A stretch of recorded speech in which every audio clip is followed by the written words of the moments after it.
ସାଙ୍ଗମାନେ ଆମେ ସମସ୍ତେ ଚାହିଁଥାଉ ସଫଳତା ହାସଲ କରିବା ପାଇଁ।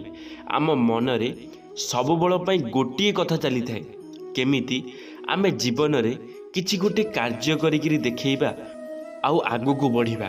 ହେଲେ ଏହା ସମସ୍ତଙ୍କ ଦ୍ୱାରା ସମ୍ଭବ ହୋଇନଥାଏ। ସମସ୍ତେ ମନରେ ବହୁତ କିଛି ଭାବିଥାନ୍ତି। ସେମାନେ ଭାବିଥାନ୍ତି ମୁଁ କମ କର୍ମ କରିବି, ମୋତେ ସଫଳତା ଅଧିକ ମିଳିବ। ହେଲେ ସେମାନେ ମୂର୍ଖାମି କରିଥାନ୍ତି। ସେମାନଙ୍କର ଚିନ୍ତାଧାରା ଭୁଲ ହୋଇଥାଏ। ସେମାନେ ଯାହା ମନରେ ଭାବିଥାନ୍ତି ତାଙ୍କ ସହିତ ସେଇଆ କେବେ ବି ହେଲେ ଘଟିନଥାଏ। ମୁଁ ଆଜି ଆପଣମାନଙ୍କୁ ଜଣାଇ ଦେବାକୁ ଚାହୁଁଛି, ସଫଳତା ପାଇବା ପାଇଁ ମନେ ରଖନ୍ତୁ ଏହି ଗୋଟିଏ କଥା। ସାଙ୍ଗମାନେ, ମୁଁ ଆଜି ଆପଣଙ୍କୁ ଯାହା ବି କହିବି, ଯଦି ଆପଣମାନେ ସେହି ସବୁ କଥାକୁ ଅକ୍ଷରେ ଅକ୍ଷରେ ପାଳନ କରିବେ ନା, ତାହେଲେ ଗୋଟିଏ ସମୟରେ ନିଶ୍ଚିତ ଭାବରେ ଆପଣମାନେ ସଫଳତା ପାଇବେ। ଯେମିତି ମୁଁ ଆଜି କିଛି ଆଚିଭମେଣ୍ଟ କରିଛି, କିଛି ପାଇଛି, କିଛି ଶିଖିବା ପାଇଁ ମୋତେ ମିଳିଛି, ସେମିତି ଆପଣମାନଙ୍କୁ ମଧ୍ୟ କିଛି ପାଇବାର ଅଛି। ଆପଣମାନଙ୍କୁ ମଧ୍ୟ ସଫଳତା ହାସଲ କରିବାର ଅଛି। ହେଲେ ଆପଣଙ୍କ ପାଖରେ କ'ଣ ନାହିଁ ନା, ଆପଣଙ୍କ ପାଖରେ ଧୈର୍ଯ୍ୟ ନାହିଁ। ଆପଣମାନେ କୌଣସି ବି କଥାର ଧୈର୍ଯ୍ୟ ରଖୁନାହାନ୍ତି। ସେଥିପାଇଁ ଆଜି ଆପଣମାନେ ସଫଳତା ନାହାନ୍ତି। ଆଜି ଆପଣମାନେ ସକ୍ସେସ୍ ପାଇନାହାନ୍ତି। ଆଉ ସକ୍ସେସ୍ ନ ପାଇବାର କାରଣ ହେଉଛି ଆପଣଙ୍କ ପାଖରେ ଧୈର୍ଯ୍ୟ ହିଁ ନାହିଁ। ଆପଣମାନେ ଧୈର୍ଯ୍ୟହରା ହୋଇଯାଉଛନ୍ତି, ଯାହାଦ୍ୱାରା କି ଆପଣମାନେ ଅସୁବିଧାରେ ପଡ଼ୁଛନ୍ତି। ଆପଣମାନଙ୍କ ଦ୍ୱାରା କୌଣସି ବି କାମ ସହଜରେ ହୋଇପାରୁନାହିଁ।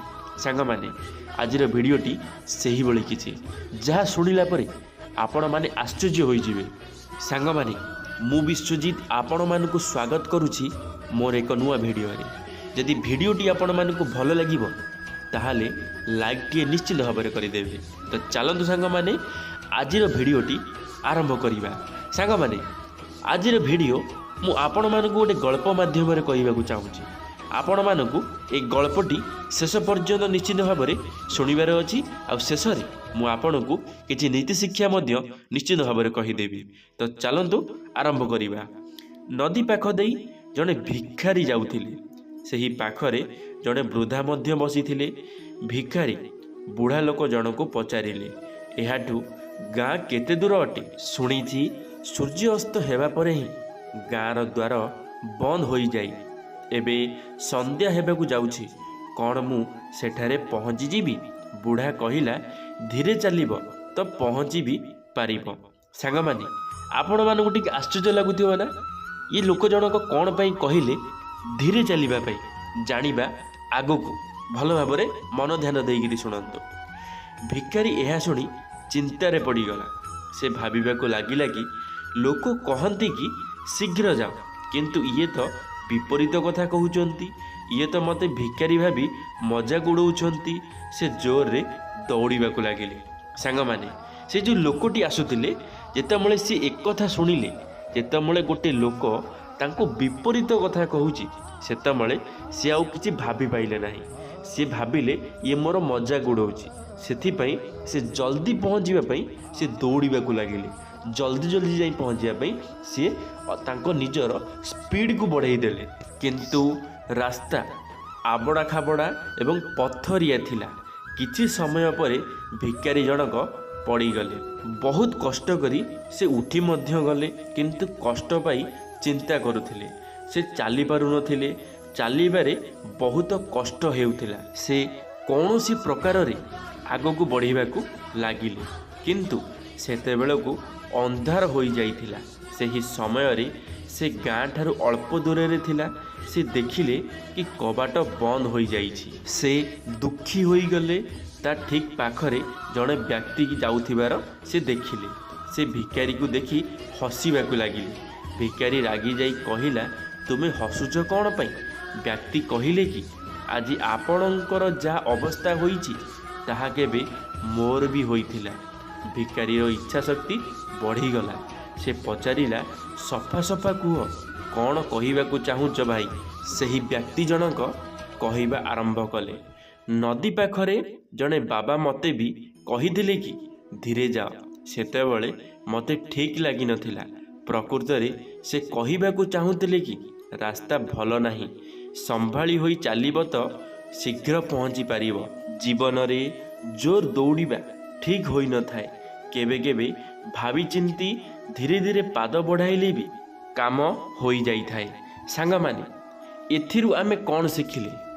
ଆମେମାନେ କ'ଣ କରିଥାଉ ନା, ସବୁବେଳେ ପାଇଁ ଭାବିଥାଉ କି ଆମକୁ ଯେଉଁ ସାମ୍ନା ଲୋକଟି ଯାହା କହୁଛି ସେ ଆମ ଖରାପ ପାଇଁ କହୁଛି। ସେ ଆମ ସକ୍ସେସକୁ ଦେଖି ସହିପାରୁନାହିଁ, ଆମ ସଫଳତାକୁ ଦେଖି ସେ ସହିପାରୁନି। କିନ୍ତୁ ଗୋଟିଏ କଥା ମନେ ରଖିଥାନ୍ତୁ, ସବୁବେଳେ ସବୁ ଲୋକ ଭୁଲ ହୋଇନଥାନ୍ତି।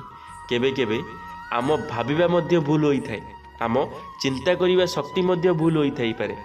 ସାଙ୍ଗମାନେ, ସବୁବେଳେ ମନେ ରଖିଥିବେ, ଜୀବନରେ ଯାହା ବି କରନ୍ତୁ, ଯେବେ ବି ଯେତେ ବଡ଼ ବଡ଼ ସଫଳତା ପାଇଁ ଚେଷ୍ଟା କରନ୍ତୁ, କିନ୍ତୁ ଥରେ ଭାବି ନେବେ ଭଲ ଭାବରେ, ଥରେ ଚିନ୍ତା କରିବେ, ବଡ଼ମାନଙ୍କ ଠାରୁ ପଚାରି ବୁଝିବେ ଯିଏ ତୁମ ନିଜର।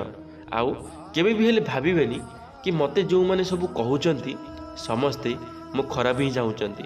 ତା ଭିତରୁ ନିଶ୍ଚିନ୍ତ ଭାବରେ କେହି ତୁମର ନିଜର ମଧ୍ୟ ହୋଇଥିବେ, କେହି ତୁମର ଭଲ ମଧ୍ୟ ଚିନ୍ତା କରୁଥିବେ। ସେଥିପାଇଁ ଆମକୁ ଆମ ଥଣ୍ଡା ମସ୍ତିଷ୍କରେ ଚିନ୍ତା କରିବାର ଅଛି ଯେ କିଏ ଆମ ପାଇଁ ଭଲ ଚାହୁଁଛି ତ କିଏ ଆମ ପାଇଁ ଖରାପ ଚାହୁଁଛି।